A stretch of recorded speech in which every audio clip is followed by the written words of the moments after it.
Hello and welcome to the first ever episode of BodyGeeks TV. It is the 1st of April today. Actually, it's not the 1st of April, I pre-recorded this yesterday.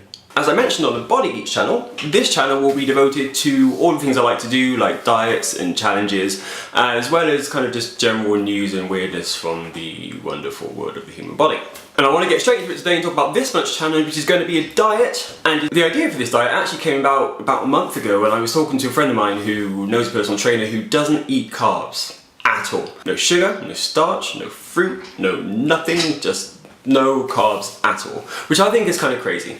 And I want to make 2 points, in fact. One, you can eat carbs and you won't die. Carbs are okay, carbs are not poisonous, carbs will not immediately turn you into an obese person. 2, if you watch how much you're eating, you can eat food that you enjoy, and obviously with that you need to kind of maybe do some exercise every now and again. It really is, people, that simple. So what I decided to do is eat basically nothing but carbs for a month and see what happens. And my goal is to eat nothing but carbs for a month and lose probably just a little bit of weight, stay roughly the same weight, but certainly not gain weight. And I'm not just going to be eating any carbs, I'm going to be eating chocolate carbs. So the way this diet is going to work is very similar to the Velocity diet, which you can't actually watch at the moment, but we'll be coming back. I'm going to eat nothing but chocolate in the form of Easter eggs primarily, but I might have the odd Snickers bar or something, I don't know, assuming. And then once a week I'm allowed to have one normal meal, which will probably, even though I'm not a big fan of vegetables, be piled high with vegetables, because my body will probably be really missing them. I'm also going to be taking some multivitamins, some fish oil, and some form of fibre, I guess, along with the gigantic quantities of chocolate I'll be eating. Every couple of days or so I'll be recording my weight and my body fat and body muscle percentages and just general kind of information about what my body's doing with the sugar I'm putting into it. And by the end of the month I will hopefully prove that it's possible to eat nothing but Easter eggs and still lose weight if you 1. Pay attention to how many calories you're eating, and 2. Exercise every so often. So that's the goal, we'll see how that works out. The next thing I want to talk about today is actually some research carried out at Ohio State University, which suggests that women are actually more influenced by the people around them in terms of their body image than they are by real, clear empirical measures like scales and BMI and things like that, even though BMI is a bit crap. And the thing is, I was actually really interested by this because, to be honest, there's always kind of the whole debate around airbrushing and Photoshop and women being under pressure to look beautiful in the media was always really intriguing because I've just thought, hey look, you know what? There are lots of examples of men in the media, in adverts, in whatever else with their six-packs and whatever else, and let's face it, most guys don't have a six-pack. And men don't complain about it, but women kind of really do seem to get pissed off about it. And I've never really understood why. I just thought, well, look, she looks like that because she, she's got the genes for it, sure, but also because she works out and probably eats 2 lettuce leaves a week. And if you want to do that, then you can do that too. But if you don't, then don't complain about the fact that she looks like it. But this research basically asked women to talk about their body image and talk about how much support they felt that they received from their social support network group, people around them basically.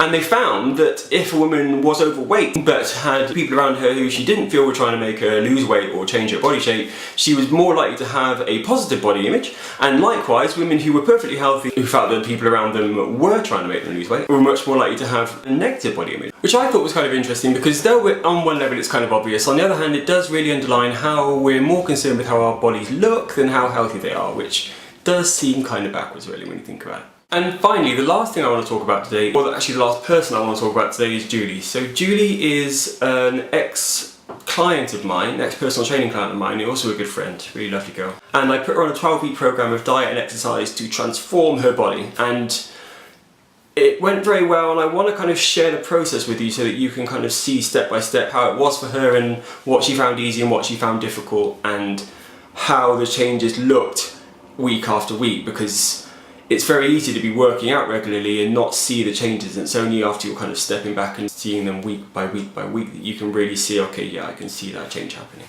We didn't use scales precisely because of the fact that I think most people obsess about scales much too much and forget about the fact that your weight can fluctuate quite dramatically just over the course of an ordinary day. So instead we took pictures of her every week and just looked at how her body was changing and use that as our barometer of how well we were doing, and I think we did pretty well overall. So every week I also just got her to talk into a camera for a few seconds and let us know what was going on with her and how things were going, and the first one of those is here now, so we can just have a quick look at that. Hi, I'm Julie, and I am embarking on a 12-week body transformation program with Steve. Yesterday I went to the gym and did intervals, and I tried to imagine him yelling things at me while I was on the elliptical, or whatever you guys call it, cross trainer. Also started my food yesterday and only allowed myself to get really hungry once, and then ate like a whole entire bowl of aubergines, and realized that I need to have a bunch of snack foods around so that I can keep myself from getting really hungry and prevent myself from then just going out and buying Doritos or something terrible like that. So, I don't know, the only national commercial in the US I've ever done was a diet commercial, so I'm kind of excited to not be looked at in that way anymore. So that's it for Julie for this week. We'll be catching up with her next week and seeing how she's progressing, and that's also it for the show for this week. I'm just going to leave with a question of the day, and that question is, what do you think is the main thing which governs your body image? So are you more concerned with just your body being healthy and it working properly and it feeling good, or are you more concerned with how it looks in the mirror, or are you more concerned with how other people rate it and how it compares to other people maybe in your social circle? I'm really interested to know. Answers in the comments below. Don't forget to check over on our other channel, BodyGeeks, where there will be workouts starting from next week. Please do subscribe to that channel and indeed to this one so that you can be informed of the new videos coming up. And of course, I know you were going to do it anyway, click the like button down below to show us how much you love what we're doing. BodyGeeks TV will be back next week for an update on the Easter egg diet, an update on Julie's body transformation, and some other stuff, no doubt, as well. So stay tuned, I'll see you then, bye.